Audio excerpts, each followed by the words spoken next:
योहानाचं शुभवर्तमान अध्याय 16 वचन 33. मी वाचून दाखवते, सर्वजण लक्ष द्या.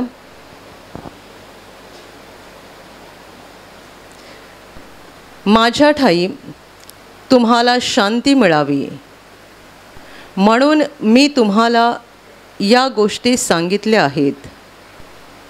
जगात तुम्हाला क्लेश होतील, तरी धीर धरा, मी जगाला जिंकले आहे. Hallelujah, hallelujah, hallelujah, hallelujah, hallelujah. प्रभू येशू ख्रिस्त त्याच्या शिष्यांना सांगत आहे, माझ्या ठाई तुम्हाला शांती मिळावी म्हणून मी तुम्हाला या गोष्टी सांगितल्या आहेत. जगात तुम्हाला क्लेश होतील, तरी धीर धरा, मी जगाला जिंकले आहे. Hallelujah, hallelujah, hallelujah. हे वचन प्रभू येशूने अशा वेळेला बोललेलं आहे ज्या वेळेला त्याचा शिष्यांबरोबर शेवटचा संवाद किंवा शेवटची घटका सुरू होती. प्रभू येशूचं दुःख सहन म्हणजे त्याला धरलं जाणं, त्याचे हाल होणं आणि क्रूसावरील त्याचा मृत्यू, या गोष्टी अगदी जवळ आल्या होत्या. आणि या गोष्टी जेव्हा जवळ आल्या होत्या त्यावेळेला तो त्याच्या शिष्यांबरोबर बोलणं करत होता, संभाषण करत होता. हे बोलताना येशू त्यांना असंही म्हणतो, मी तुम्हाला या सगळ्या गोष्टी सुरुवातीपासून सांगितल्या नाही, कारण तेव्हा मी स्वतः तुमच्याबरोबर होतो. मी इतका काळ स्वतः तुमच्याबरोबर होतो म्हणून मी तुम्हाला या गोष्टी सांगितल्या नव्हत्या, तुम्हाला याची गरज नव्हती. पण आता मात्र हे सगळं मी तुम्हाला सांगत आहे. आणि असं सांगून प्रभूने बऱ्याच गोष्टी त्यांना सांगितल्या. ऐकता ऐकता त्यांचं अंतकरण खेदाने भरायला लागलं, दुःखाने भरायला लागलं. प्रभू क्रूसावर मरणार हे खरं तर त्यांना नीट समजलंच नव्हतं, परंतु इतकं समजत होतं की काहीतरी वाईट दुःखद असं घडणार आहे. कारण येशू त्यांना सांगत होता, आता तुम्ही मला बघताय पण थोड्या वेळानंतर तुम्ही मला बघणार नाही. आणि अशा रीतीचं संभाषण जेव्हा तो करत होता तेव्हा शिष्यांची मनं खेदाने भरून जात होती, दुःखाने भरून जात होती. पण मग प्रभू त्यांना पुढे असंही म्हणाला, तुम्ही मला आत्ता बघताय, थोड्या वेळाने बघणार नाही आणि नंतर पुन्हा मला बघाल, पुन्हा मी तुमच्याजवळ येईन. तुम्ही रडाल, सगळं जग आनंद करेल. तुम्ही शोक कराल, सगळं जग हसेल, मजा करेल. पण तुमचं दुःख, तुमचा खेद हाच तुमचा आनंद बनून जाईल, कारण मी पुन्हा तुमच्याकडे येईन आणि पुन्हा तुमची भेट घेईन. Hallelujah, hallelujah, hallelujah. या सगळ्या गोष्टी जेव्हा येशू आपल्या शिष्यांना सांगत होता तेव्हा शेवटी तो त्यांना म्हणतोय, माझ्या ठाई म्हणजे माझ्यामध्ये तुम्हाला शांती मिळावी म्हणून मी तुम्हाला या गोष्टी सांगितल्या आहेत. माझ्यामध्ये तुम्हाला शांती मिळावी म्हणून मी तुम्हाला या गोष्टी सांगितल्या आहेत. जगात तुम्हाला क्लेश होतील, तरी धीर धरा, मी जगाला जिंकला आहे. Hallelujah, hallelujah. आणि मग अजून काही वेळ निघून गेला आणि थोड्या वेळाने येशूला धरलं गेलं. त्याचे हाल झाले. जेव्हा येशूला धरलं गेलं तेव्हाच त्यावेळेला शिष्य घाबरले होते. जेव्हा शिपाई येशूला घेऊन गेले तेव्हा शिष्य घाबरले होते. आणि तिथून येशूच्या दुःखाला सुरुवात झाली. आणि दुसऱ्या दिवशी जेव्हा तो क्रूसावर मरण पावला, शिष्यांची अंतकरणं अतिशय भीतीने आणि दुःखाने भरून गेलेली होती. कारण त्यांना असं वाटलंच नव्हतं की आमचा प्रभू अशा रीतीने हाल भोगून कोणाच्या तरी हातून मृत्यू पावेल, असं त्यांना मुळीच वाटलं नव्हतं. त्यांनी प्रभूचं जे काही सामर्थ्य बघितलं होतं आणि जो अधिकार पाहिला होता त्यानुसार त्यांना ही गोष्ट काही समजत नव्हती की आमचा प्रभू अशा रीतीने कसा मरण पावला. Hallelujah, hallelujah. ज्याने वाऱ्याला आज्ञा दिली आणि वारा शांत झाला, समुद्राला आज्ञा दिली आणि समुद्र शांत झाला. ज्याने आपल्या अधिकाराने आणि सामर्थ्याने समुद्रातलं वादळ पण शांत केलं होतं, त्या प्रभूला कोण धरू शकतं आणि कोण मारू शकतं? जो अशुद्ध आत्म्यानं सांगायचं निघून जा आणि परत त्याच्यात येऊ नको, आणि अशुद्ध आत्मे निघून जायचे आणि माणूस मुक्त व्हायचा. ज्याला सैतानावर एवढा अधिकार होता, सगळ्या भूतांवर, अशुद्ध आत्म्यांवर अधिकार होता, निसर्गावर अधिकार होता, आजारावर अधिकार होता, तो आजारांना आज्ञा करायचा, आजार निघून जायचा. येशूने पेत्राच्या सासूला जेव्हा ताप आला होता तेव्हा तापाला दटावलं, म्हणजे तो आजाराला धमकी द्यायचा, आजार निघून जायचा. शिष्यांनी अहोरात्र येशूचं सामर्थ्य बघितलं होतं आणि येशूचा प्रचंड मोठा अधिकार बघितला होता.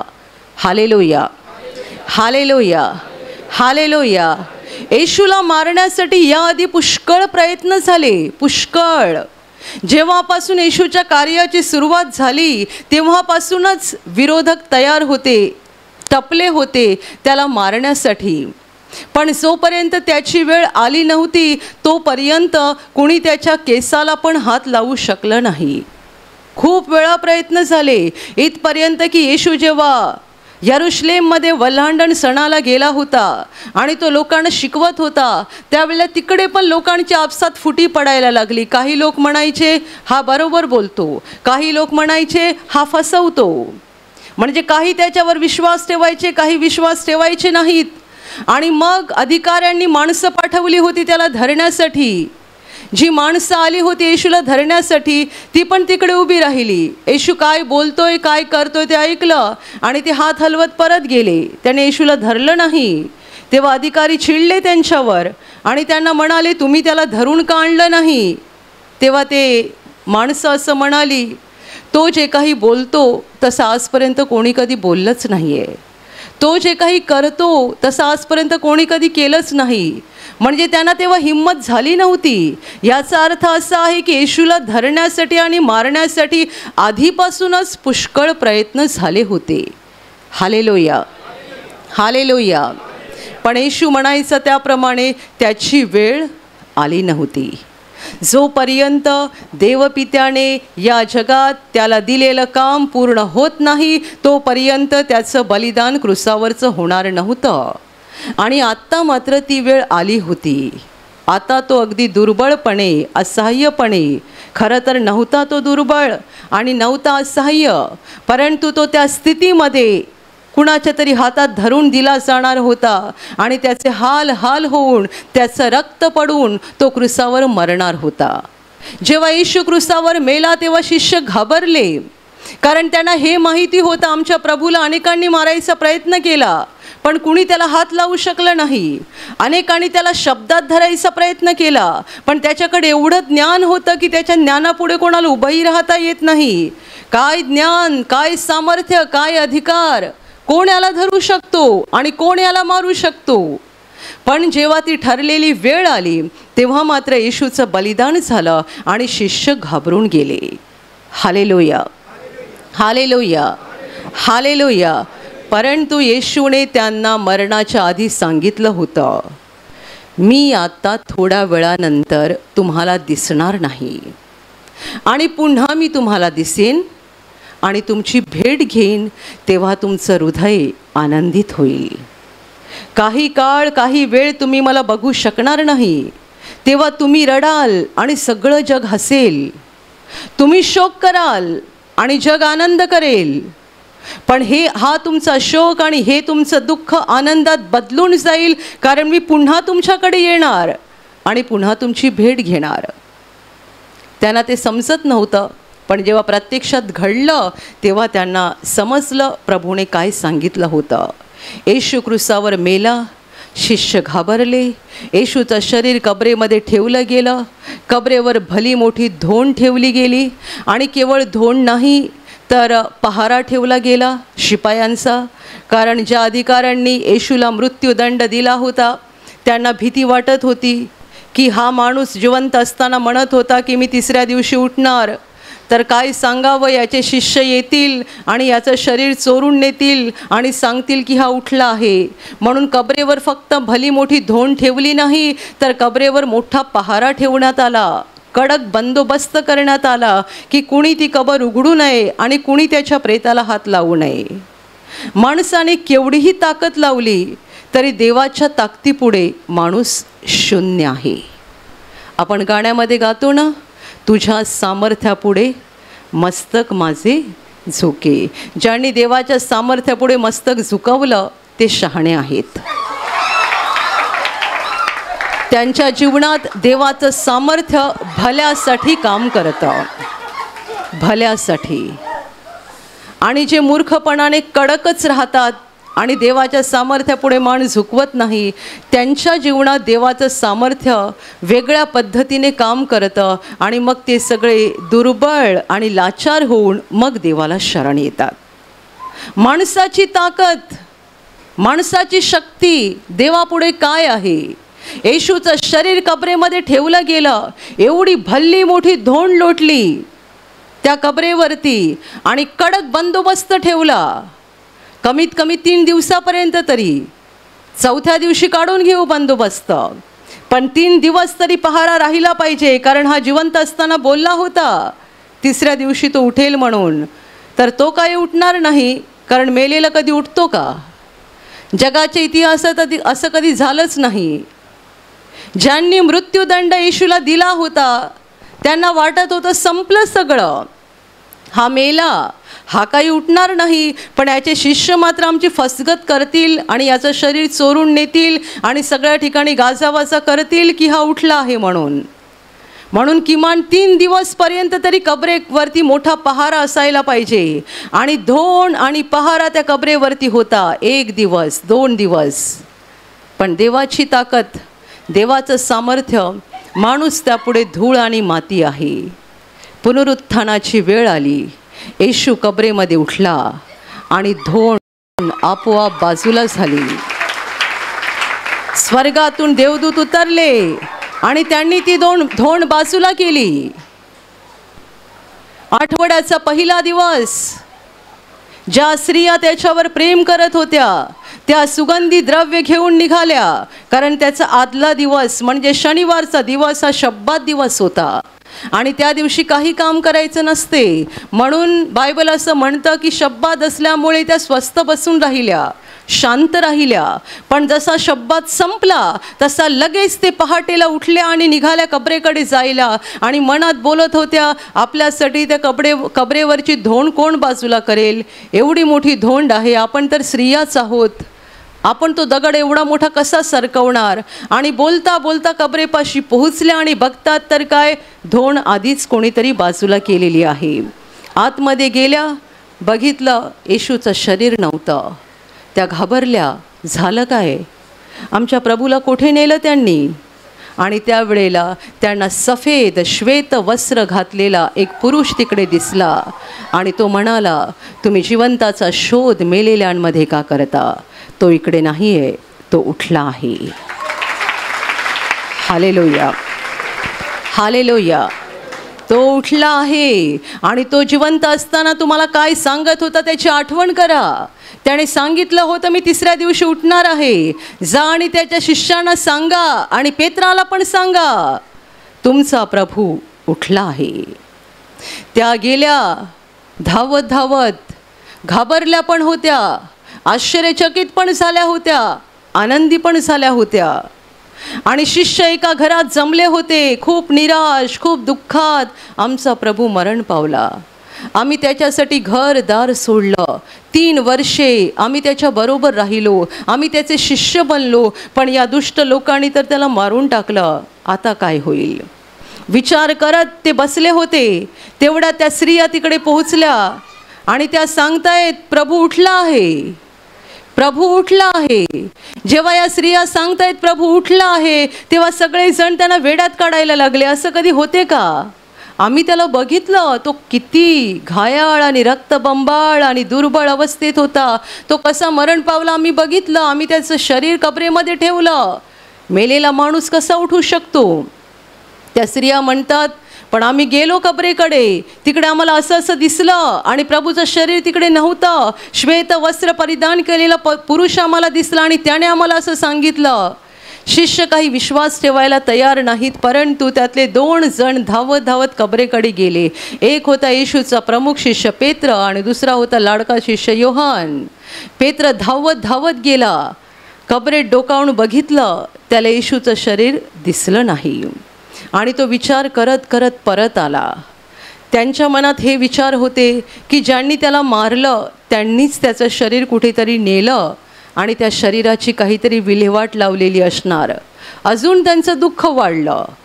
त्या स्त्रिया सांगतायत की आम्हाला देवदूताने सांगितलं आहे, पण मान्य नाही, विश्वास बसत नाही. विचार करत करत घरात परत आले आणि कबर रिकामी होती म्हणून अजून त्यांचं हृदय दुःखी झालं की आमच्या प्रभूचं शरीर पण तिकडे नाही आहे. या लोकांनी आमच्या प्रभूला तर मारलंच आणि त्याचं शरीर पण कुठे नेलं. आणि मग संध्याकाळ झाली. बंद घरात सगळे होते, कारण त्यांना यहुद्यांची भीती होती. आणि दारे खिडक्या बंद असताना येशू तिथे आला आणि त्यांना म्हणाला, तुम्हास शांती असो. सगळे व्याकुळ, अस्वस्थ, भयभीत झालेले. येशू त्यांना पहिलं सांगतं, तुम्हा शांती असो. शिष्य घाबरले आणि येशूला माहीत होते हे काय घाबरले आहेत. ह्यांना असं वाटत होतं की आम्ही काहीतरी भूत बघतोय. येशू त्यांना म्हणाला, तुमच्याकडे काही खायला असेल तर मला द्या. माझे हात पाय, माझं शरीर तपासून बघा, कारण मला जसं हाड मांस तुम्ही बघताय तसं भूताला नसतं. आणि मग येशूने त्यांच्याशी बराच वेळ गोष्टी केल्या आणि त्या दिवसापासून 40 दिवस सतत येशू त्यांना दर्शनं देत होता, त्यांच्याशी बोलत होता, त्यांना शिकवत होता, त्यांना नवीन नवीन गोष्टी सांगत होता. आणि त्यामुळे त्यांना पक्की खात्री झाली, पक्की खात्री की आमचा प्रभू खरोखर पुन्हा जिवंत झाला आहे. हालेलुया. त्याने जर एकदाच दर्शन दिलं असतं, एकदाच, तर मग कुणीही म्हटलं असतं आणि त्याच्या शिष्यांनाही वाटू शकलं असतं की आम्हाला काहीतरी आभास झाला, काहीतरी कल्पना केली, असंच आम्हाला काहीतरी वाटलं. येशूने एकदा नाही, 40 दिवस सतत तो दर्शनं देत होता, सतत त्यांना पुरावे देत होता. सतत येशू त्यांना म्हणाला होता, मी तुम्हाला थोडा वेळ दिसणार नाही आणि नंतर मी तुम्हाला पुन्हा दिसेन. मी तुमच्याकडे परत येईन आणि तेव्हा तुमचं अंतःकरण आनंदित होईल. Hallelujah, hallelujah. आणि मग आपल्याला पुढचा इतिहास माहिती आहे की 40व्या दिवशी येशू स्वर्गात गेला. पवित्र आत्म्याचं अभिवचन त्यांना आधीच देण्यात आलं होतं आणि 50व्या दिवशी त्यांना पवित्र आत्मा मिळाला. तेव्हापासून सगळं वातावरण बदलून गेलं. शिष्य आनंदाने भरून गेले, सामर्थ्याने भरून गेले. आणि ज्या येशूच्या नावामुळे त्यांच्या मनात फार मोठी भीती बसली होती, त्याच येशूचं नाव घेऊन ते बाहेर पडले आणि ते नाव आज आपल्यापर्यंत पोहोचलेलं आहे. येशूचं नाव ज्याद्वारे आपले आजार बरे होतात, दुःख निघून जातात, पाप क्षमा मिळते आणि आपल्याला अनंत जीवनाचं अभिवचन मिळतं. Hallelujah, hallelujah, hallelujah, hallelujah. माझ्यामध्ये तुम्हाला शांती मिळावी म्हणून मी तुम्हाला या गोष्टी सांगितल्या आहेत. जगात तुम्हाला क्लेश होतील, तरी धीर धरा, मी जगाला जिंकला आहे.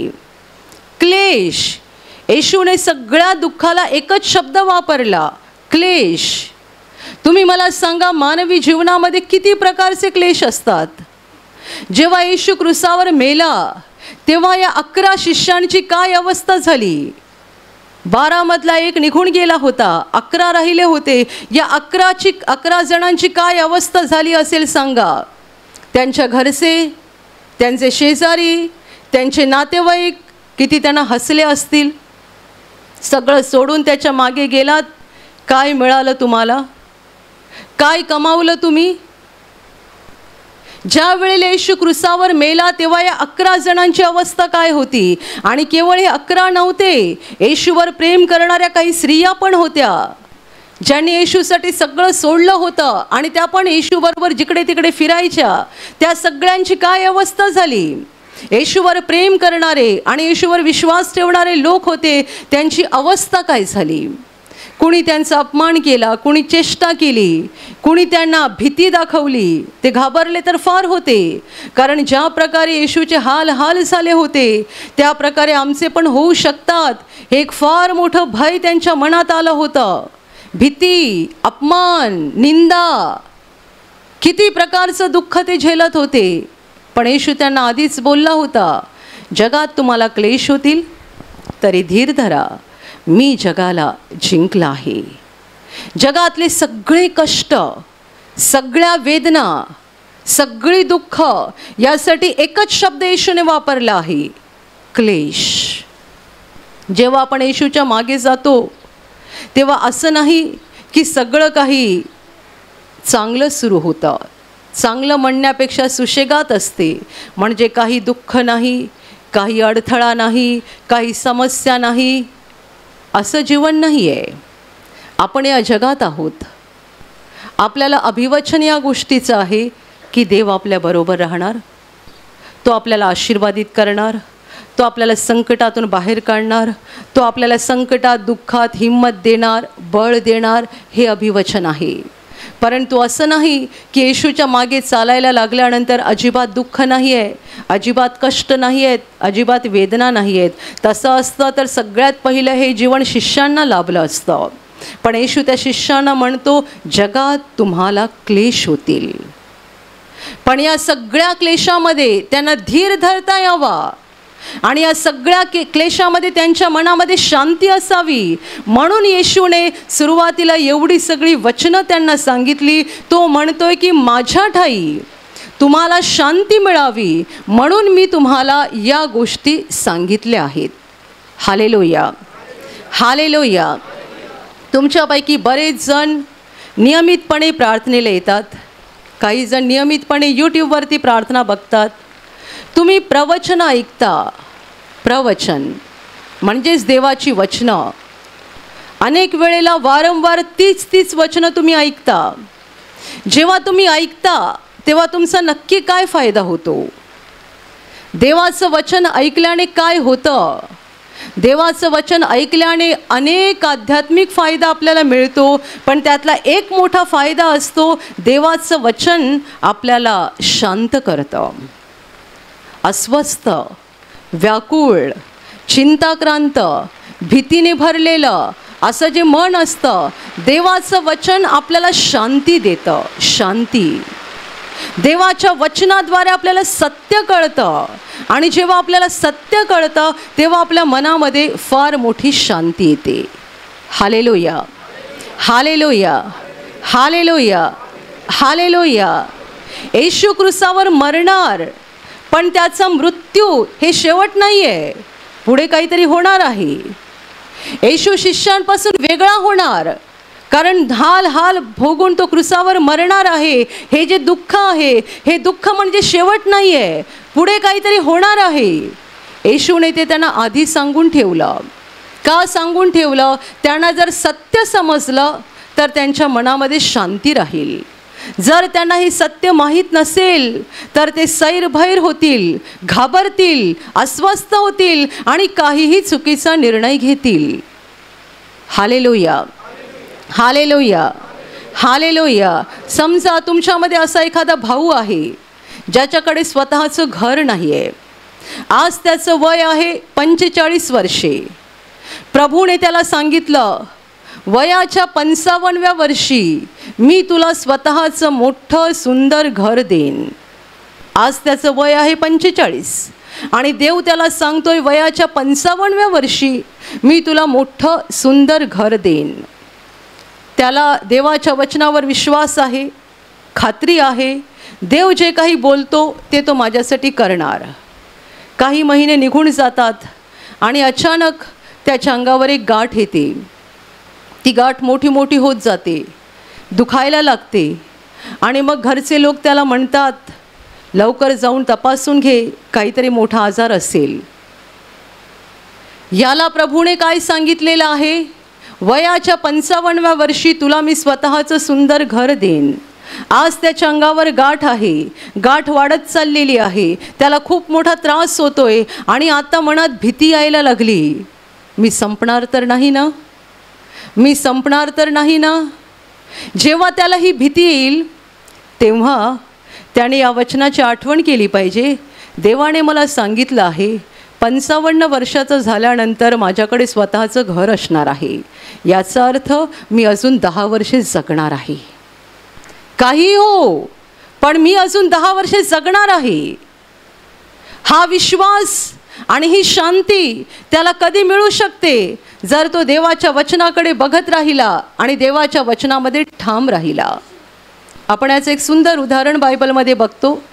येशूने आपल्या शिष्यांना सांगितलं आपण पलीकडे जाऊया, आणि मग मचव्यात बसले आणि निघाले. मचवा समुद्रात मध्यावर गेला. जोरदार वादळ सुटलं आणि एवढ्या मोठ्या लाटा यायला लागल्या की त्या लाटांमुळे त्यांचा मचवा पाण्याने भरायला लागला.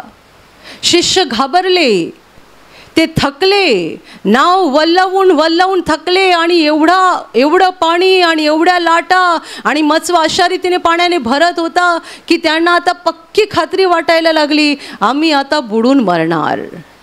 हे सगळं घडत असताना येशू त्याच मचव्यात होता आणि बायबल म्हणतं की तो वरामावर उशास घेऊन झोपला होता. प्रचंड वादळ, शिष्य ओरडतायत, घाबरले आहेत, मरणाची भीती त्यांच्यामध्ये आलेली आहे. आणि या कठीण प्रसंगात येशू मात्र शांतपणे जाऊन झोपला होता.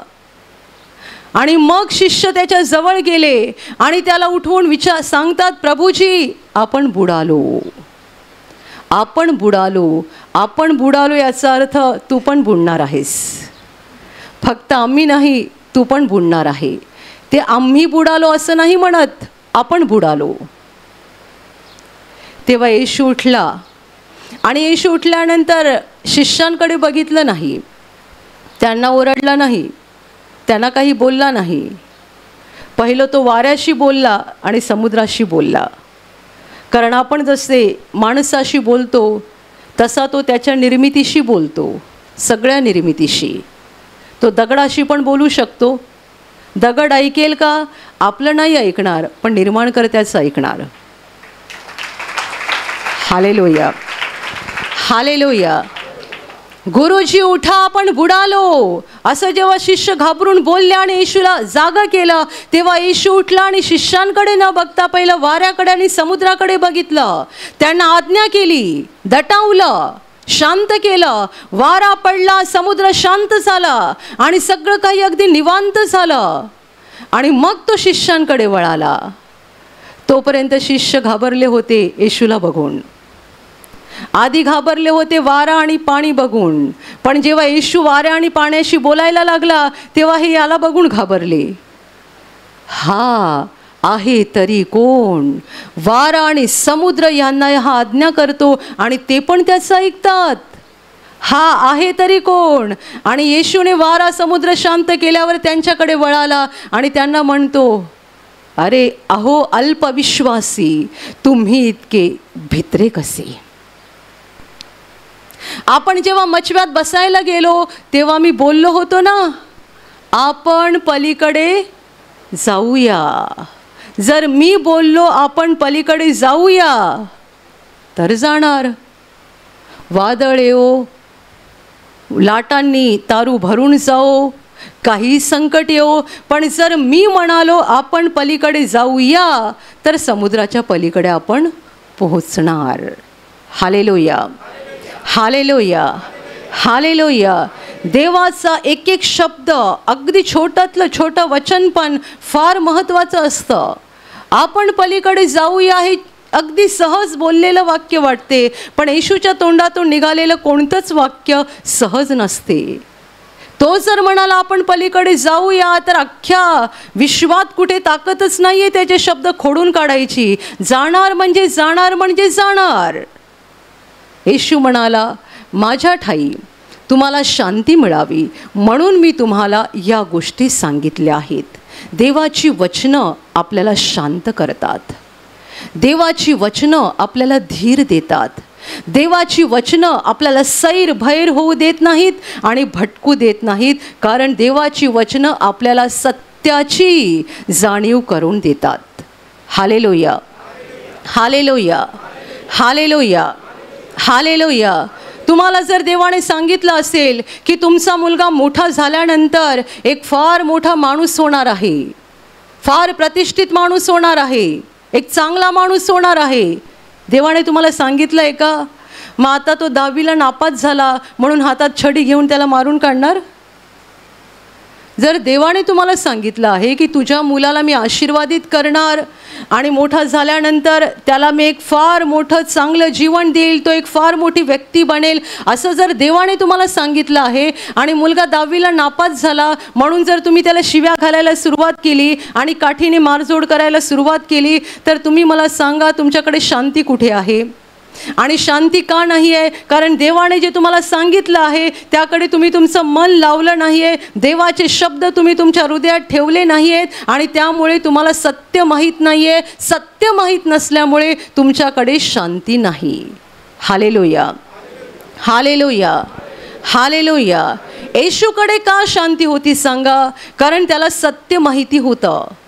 जेव्हा त्याच्या पाठीवर चाबकाचा भयानक मार दिला जात होता तेव्हा तो विवळत होता, तडफडत होता, वेदनेने तळमळत होता, पण याही स्थितीत त्याच्या हृदयात शांती होती. जेव्हा तो खांद्यावर क्रूसाचा भार घेऊन वाहत होता, काय अवस्था असेल सांगा? त्याचं सगळं शरीर रक्तबंबाळ झालेलं होतं, एवढा भयानक चाबकाचा मार त्याला दिला होता, संपूर्ण शरीरात जखमा जखमा आणि जखमा होत्या आणि त्या स्थितीमध्ये तो खांद्यावर वधस्तंभ घेऊन क्रूस घेऊन चाललेला आहे कालवारीच्या टेकडीकडे. आणि बरेच लोक चेष्टा करतायत, हसतायत, पण त्यामध्ये अशा काही स्त्रिया होत्या ज्या रडत होत्या. त्यांना येशूचं दुःख बघवत नव्हतं म्हणून त्या रडत होत्या. येशू क्रूस वाहता वाहता थांबतो आणि त्यांच्याकडे वळून म्हणतो, यरूशलेमच्या कन्यांनो, तुम्ही माझ्यासाठी रडू नका, तर स्वतःसाठी आणि आपल्या मुलाबाळांसाठी रडा. कोणती शांती आहे, कोणती शांती आहे. आपलं जरा काही दुखायला लागलं आणि कोण आपल्याला काही बोलायला आलं, काही विचारायला आलं, आपण म्हणतो जरा गप्प बसशील का, बोलू नको. जरा गप्प बसशील का, बोलू नको. थोडा वेळ माझ्या बाजूला कोणी यायचं नाही. म्हणजे एखाद्या भावाचं डोकं दुखत असेल आणि बायको विचारायला गेली काही, तर ते ओरडणार. एखाद्या बहिणीला काही त्रास झाला असेल आणि मुलगा काही विचारायला आला की ती मुलावर खेकसणार. लांब हो जरा, माझं डोकं दुखते कळत नाही का, मला वेदना होतात समजत नाही का. प्रभूला किती वेदना होत्या सांगा. त्याच्या डोक्यावर काट्यांचा मुकुट होता, ते काटे सगळे आतमध्ये गेले होते. आपलं थोडंसं डोकं दुखलं की आपल्याला सोसवत नाही. त्याच्या डोक्यात किती वेदना असतील, किती वेदना. पाठीवर चाबकाचा एवढा भयानक मार, संपूर्ण शरीराची चाळण झाली होती त्याची, रक्तबंबाळ, अशक्त, दुबळा आणि वर क्रूसाचा भार. हा घेऊन तो चालतोय आणि ज्या स्त्रिया रडतायत त्यांच्याकडे तो दुर्लक्ष करत नाही आहे, तो त्यांच्यासाठी थांबतो. जसा विधवा बाईसाठी थांबला आणि तिच्या मुलाला जिवंत केलं, जसा बेतसैदा तळाजवळच्या माणसाजवळ जाऊन थांबला आणि 38 वर्षाच्या त्याच्या पक्षघातातून देवाने येशूने त्याला बरं केलं, तसा तेव्हा पण तो थांबला. जेव्हा त्याच्या शरीराची अवस्था एवढी वाईट झाली होती, शरीरामध्ये त्राण राहिलं नव्हतं, वेदना वेदना आणि वेदना होत्या, तेव्हा पण त्या रडणाऱ्या स्त्रियांसाठी तो थांबला आणि त्या स्थितीतही तो त्यांना मोलाचा संदेश देतोय. यरूशलेमच्या कन्यांनो, माझ्यासाठी रडू नका, स्वतःसाठी आणि आपल्या मुलाबाळांसाठी रडा. तुम्ही सांगा, ही कोणती शांती आहे? त्याचं शरीर वेदनेने होरपळत होतं, पण त्याला माहिती होतं या माझ्या वेदना संपल्यानंतर मी 3ऱ्या दिवशी वैभवाने जिवंत होणार आहे. युगानुयुग मी राज्य करणार आहे. देव पित्याच्या उजव्या हाताजवळ स्वर्गात मी बसणार आहे. युगानुयुगाचा राजा मी राहणार आहे. त्याला पुढचं सत्य माहिती होतं आणि म्हणून सगळ्या वेदनेने तो तडफडत होता, विवळत होता. पण त्याने कोणाला शाप दिला नाही, कोणाबद्दल वाईट बोलला नाही, कोणाला दुःख दिलं नाही. या स्थितीत पण त्याच्या हृदयामध्ये शांती होती. Hallelujah, hallelujah, hallelujah. तुम्हाला आणि मला, आपल्यापैकी प्रत्येकाला या शांतीची गरज आहे. कारण आपल्या जीवनातले क्लेश कधी संपत नाहीत. आपण सांगू शकणार नाही आज 8 सप्टेंबर 2024 हा माझ्या आयुष्यातला शेवटचा दिवस, यानंतर माझ्या जीवनात काही दुःख येणार नाही, यानंतर माझ्या वाट्याला काही कष्ट येणार नाहीत, यानंतर मला काहीच दुःख येणार नाही, काहीच अडथळे येणार नाही असं आपण सांगू नये. कारण आपण जगात आहोत. तर येशू म्हणतो जगात तुम्हाला क्लेश होतील. क्लेश, एक संकट गेलं की दुसरं आपली वाट बघत असते. ते संपायचं आहे तोपर्यंत तिसरं आपली वाट बघत असते. सुरूच असतात. घरामध्ये, कंपनीमध्ये, ऑफिसमध्ये, प्रवासामध्ये, सगळ्या ठिकाणी क्लेश सुरू असतात, दुःख सुरू असतात. आपण एका आजारातून बरे झालो की आपल्याला बरं वाटते. थोडे दिवस बरे जातात, तोपर्यंत घरात दुसरा कोणीतरी आजारी होतो. क्लेश जगातले संपत नाहीत. आपण अंधाराने भरलेल्या जगात आहोत, त्यामुळे क्लेश संपत नाहीत. पण येशू म्हणतोय धीर धरा, शांत व्हा, अस्वस्थ होऊ नका, भयभीत होऊ नका, घाबरून जाऊ नका. कारण मी जगाला जिंकलं आहे. शेवटी मी विजयी झालेलो आहे. त्यामुळे जितके त्याच्यावर विश्वास ठेवतात ते पण विजयी झालेले आहेत. हालेलुया. आपण जर येशूवर विश्वास ठेवलेला आहे तर आपण पण विजयी आहोत. हे क्लेश संपतील, हे दुःख संपेल. काही लोक म्हणजे विश्वासणारे लोक असे असतात की संकट आल्यानंतर, एखादा आजार आल्यानंतर लगेच अस्वस्थ होतात आणि म्हणतात देवाने असं का केलं, हे असं का झालं, मी एवढी प्रार्थना करतो, मी इतका प्रार्थनेला जातो, मी घरी उपवास प्रार्थना करते, देवाने असं का केलं. म्हणजे तुम्ही सैरभैर झालात. आम्हाला शांतीची गरज आहे. कोणतंही संकट येवो, कोणतंही दुःख येवो, कोणताही आजार येवो, आमची शांती बघून सैतानच पळून गेला पाहिजे. जेव्हा मी सैरभैर होतो ना तेव्हा त्याला बरं वाटते. पण जेव्हा आपण शांत राहतो तेव्हा तो फार संतापतो. आणि येशू नेमकी आपल्याला त्याची शांती देतोय. तो म्हणतो शांत रहा, शांत रहा. तुम्हाला मोठा आजार सांगितला आहे का, शांत व्हा, मी जगाला जिंकलं आहे. तुमच्यावर मोठं संकट आलंय का, शांत रहा, मी जगाला जिंकलं आहे, मी जिंकलं आहे. तुम्ही सांगाल येशूने जिंकलं आहे, आपल्याला काय फायदा. त्याने जिंकलं आहे म्हणून तर आपल्याला फायदा आहे. आपण काय सैतानाला हरवणार. त्याने हरवलं आहे आणि आपण त्याचे आहोत म्हणून त्याच्या शक्तीने आणि त्याच्या नावाने आपण सैतानाला हाकलून लावू शकतो. इतकंच नाही तर आपला विजय शेवटी तेव्हा होणार आहे जेव्हा आपण येशूच्या उजव्या हाताजवळ उभे राहणार आहोत आणि तिकडून अनंत जीवनात म्हणजे स्वर्गात आपला प्रवेश होणार आहे. Hallelujah, hallelujah, hallelujah, hallelujah. मला येशूच्या उजव्या हाताजवळ उभं राहायचं आहे. त्या न्यायाच्या दिवशी माझी जागा येशूच्या डाव्या हाताजवळ नसावी तर उजव्या हाताजवळ असावी. हे तुमच्या जीवनाचं ध्येय बनवा. ध्येय हे असलं पाहिजे. नाहीतर तुमचं ध्येय असेल प्रार्थना संपली की 1 तासात मला घरी पोचायचं आहे आणि मग ट्रॅफिक लागलं की 2 तास होतील, गेली शांती. आमची शांती अशी पटापट निघून जाते. आम्ही सगळं टाईम लावून काम करतो. एका प्रार्थनेतल्या बहिणीने मला सांगितलं होतं, तिचं मोठं घर आहे, बंगला, पण ती म्हणते मी माझ्या घरात जागोजागी घड्याळं ठेवली आहेत, जागोजागी. कशाला, टाईम बघून काम करते. 5-5 मिनटं, 5 मिनटाला दुसरं काम, 5 मिनटाला तिसरं काम. ती म्हणते बेडरूममध्ये पण घड्याळ, किचनमध्ये पण घड्याळ, दिवाणखान्यात पण घड्याळ, ओटीवर पण घड्याळ, घराच्या मागच्या दाराजवळ पण घड्याळ. कारण तिकडे मोरीत भांडी घासते ना, टाईम बघून घासते. Hallelujah, hallelujah, hallelujah. कारण ती प्रार्थनेला यायची अशी धावत धावत धावत यायची आणि प्रार्थना संपली की धावत धावत निघून जायची. ती म्हणते मी सगळ्या ठिकाणी घड्याळं ठेवली आहेत, टाईम बघून काम करते. तेव्हा मला हसायला यायचं. एक ताप आला ना की सगळी घड्याळं बंद होतील आणि मग बिछाण्यामध्ये हालेलुया हालेलुया हालेलुया.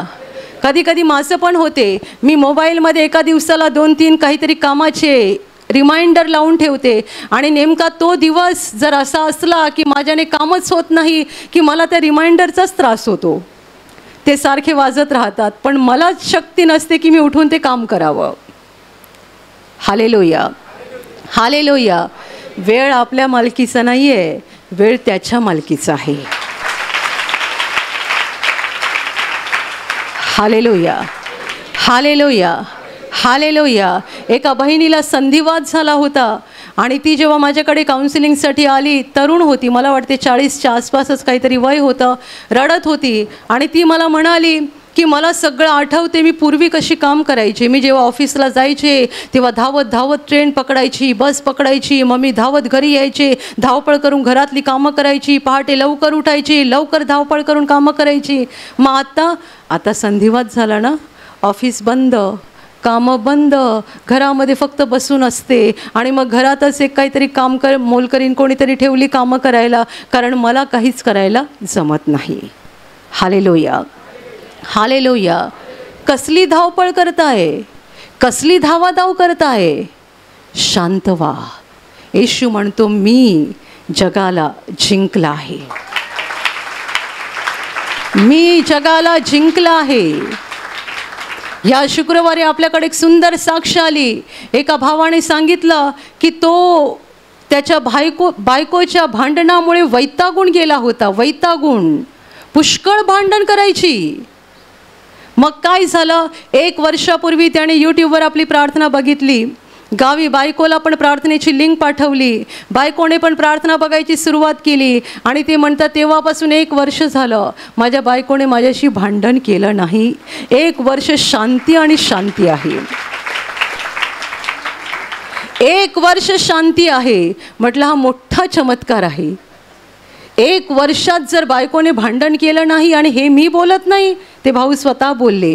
ते तुम्हाला साक्षीत दिसणार नाही, कारण साक्ष संपल्यानंतर जेव्हा ते खाली गेले तेव्हा मी त्यांना विचारलं आणि ते म्हणतात 1 वर्षात तिने माझ्याशी भांडण केलं नाही. आणि त्याच्या आधी ते म्हणाले रोज रात्री जेवण झाल्यानंतर झोपण्याच्या आधी माझी बायको तुमचं प्रवचन ऐकते आणि मग झोपते. देवाच्या वचनाने तिला पुरं शांत करून टाकलं. Hallelujah hallelujah hallelujah. क्लेश जगात भरपूर आहेत आणि आपण असं समजू नये की आमच्या जीवनात पुढच्या 6 महिन्यात काही दुःख येणार नाही, पुढच्या 1 वर्षात काही दुःख येणार नाही. आपण असं म्हणावं, माझं ध्येय हे आहे की मला त्या न्यायाच्या दिवशी येशूच्या उजव्या हाताजवळ उभं राहायचं आहे. ते माझं ध्येय आहे आणि ती जर खात्री देवाने मला दिलेली आहे तर इकडे किती दुःख येवोत, किती आजार येवोत, किती कष्ट येवोत, आणि इथे पण आपल्याजवळ अभिवचन आहे, देव आपल्या बरोबर आहे. संकटात, दुःखात, त्रासात आपण एकटे नसतो. देवावर विश्वास ठेवणारा कधी एकटा नसतो, देव त्याच्या बरोबर असतो. Hallelujah hallelujah. विश्वासणाऱ्याच्या बाबतीत संपूर्ण बायबलमध्ये खूप वचनं आहेत, खूप वचनं. जे देवावर विश्वास ठेवतात त्यांच्या बाबतीत बायबलमध्ये भरपूर वचनं आहेत. जसा बाप आपल्या मुलावर प्रेम करतो, ममता करतो, तसा देव त्याच्यावर विश्वास ठेवणाऱ्यावर ममता करतो. म्हणून घाबरू नका, अस्वस्थ होऊ नका. आणि हे लक्षात ठेवा, येशू म्हणतोय की मी जगाला जिंकला आहे. सैतानाची सगळी ताकद त्याने हरवून टाकलेली आहे. आज सैतानाचा जो काही आवाज आणि गाजावाज आणि जे आहे ते सगळं पोकळ आहे. मुळात तो हरलेला शत्रू आहे. सैतान आपला शत्रू आहे, पण हरलेला शत्रू आहे आणि दुबळा शत्रू आहे. कारण आपल्याकडे देवाचं सामर्थ्य आहे, आपल्याकडे येशूचं नाव आहे आणि ते सर्वश्रेष्ठ आहे. हालेलुया देवाच्या वचनाकडे आपली लक्ष लावून ठेवा. बायबल वाचा, ती वचनं तुम्हाला शांती देतील. देवासमोर बसा, देवाशी बोला. देव जेव्हा तुमच्या हृदयात बोलेल तेव्हाही तुम्हाला शांती मिळेल. जेव्हा तुम्ही संकटात, आजारात, दुःखात असाल तेव्हा ही गोष्ट करायला कधीच विसरू नका. देवासमोर बसा, शांत होऊन बसा देवासमोर. का माहीत आहे, जेव्हा आपण देवासमोर बसतो शांतपणे तेव्हा आपल्याला आत्म्यात देवाचा आवाज ऐकायला येतो. आणि जेव्हा आपल्याला हा आवाज येतो तेव्हा आपण त्या संकटात पण शांत होतो, त्या दुःखात पण आपण शांत होतो. आपल्याला शांतीची गरज आहे. देवाच्या वचनाकडे लक्ष लावा. आपण हरणार नाही, पराभूत होणार नाही, कारण आपला प्रभू जिंकलेला आहे. तर आपण पण जगाला जिंकलं आहे. आपण सदा सर्व काळ आपल्या प्रभूबरोबर जिवंत राहणार आहोत. Hallelujah, hallelujah, hallelujah. आणि आता मी तुमच्यासाठी प्रार्थना करणार आहे. पूर्ण विश्वास ठेवा की प्रभू येशू एका क्षणात तुम्हाला स्पर्श करून बरं करेल. एका क्षणात तो तुमच्या जीवनातलं दुःख काढून टाकेल, कारण प्रभू आजही जिवंत आहे. 2000 वर्षांपूर्वी तो देहरूपात या जगात होता. आज देहरूपात नाही आहे, पण आत्म्याच्या रूपाने आहे. आणि जिथे जिथे लोक त्याच्यावर विश्वास ठेवतात आणि विश्वासाने त्याला हाक मारतात, तिकडे तिकडे तो त्यांच्या अगदी जवळ असतो. त्यांना बरं करायला, त्यांना आनंदित करायला आणि त्यांना सैतानाच्या हातातून सोडवायला तो नेहमीच तयार असतो.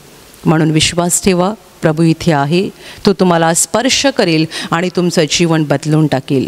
जिथे तुम्हाला आजार आहे तिथे विश्वासाने हात ठेवा, आणि तिथे हात ठेवणं शक्य नसेल तर छातीवर हात ठेवा.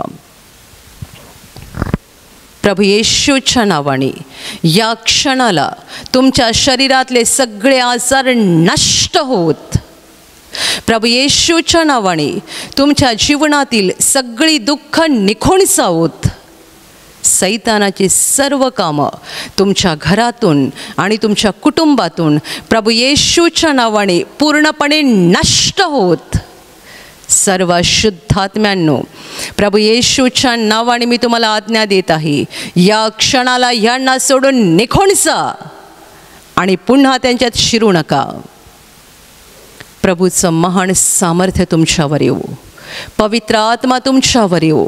पवित्र आत्म्याचा आनंद तुमच्या जीवनात येऊ. पवित्र आत्म्याची शांती तुमच्या हृदयात येऊ आणि तुमचं जीवन स्वर्गीय प्रकाशाने भरून जावो. आमीन.